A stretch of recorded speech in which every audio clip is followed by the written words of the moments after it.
ISPR میں بلا کر یہ کہا جاتا تھا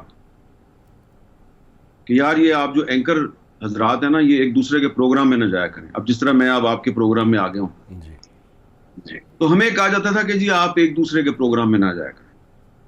کیوں نہ جایا کریں جی؟ یہ جی آپ ایک نیریٹو بناتے ہیں اور اس سے جو ہے نا وہ ریاست کے لیے بڑا پرابلم ہو جاتا ہے. اب خاص طور پہ میں ایک میٹنگ کا ذکر کروں گا کہ ایک میٹنگ تھی جس میں مجھے اور محمد مالک اور کاشف عباسی صاحب کو بلا کر کہا گیا جی کہ آپ نے آئندہ سے ایک دوسرے کے پروگرام میں نہیں بیٹھنا. یہ جی کس نے کہا ہے؟ بس جی یہ باجوہ صاحب کی یہ خواہش ہے. آپ سمجھے ریکویسٹ ہے ہماری آپ سے ریکویسٹ ہے.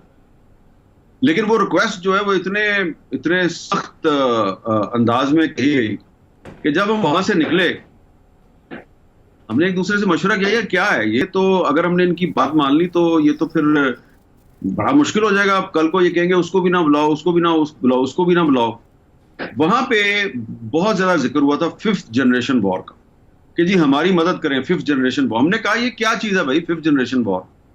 یہ پاکستان کی اسٹیٹ کے خلاف ایک پروپیگنڈا ہو رہا ہے. میں نے کہا یار اسٹیٹ کے خلاف پروپیگنڈا ہو رہا ہے تو یہ ہمارا بیچ میں کہاں سے چکر آ گیا کہ آپ ایک دوسرے کے شو میں نہیں بیٹھیں گے؟ کیا آپ کا کیا خیال ہے کہ ہم 5th جنریشن وار کر رہے ہیں؟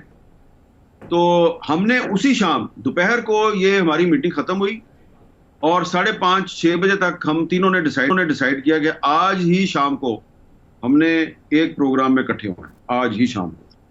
اور اسی شام کو پھر ہم ایک پروگرام میں اکٹھے ہوئے اور پھر اس کا نتیجہ کیا نکلا کہ پیمرا نے ایک آرڈر جاری کر دیا کہ اینکر حضرات ایک دوسرے کے پروگرام میں نہیں جائیں گے, جس کو پھر میں نے چیلنج کیا اسلام آباد ہائی کورٹ میں اور اس کو سسپینڈ کیا جسٹس اطہر من اللہ نے.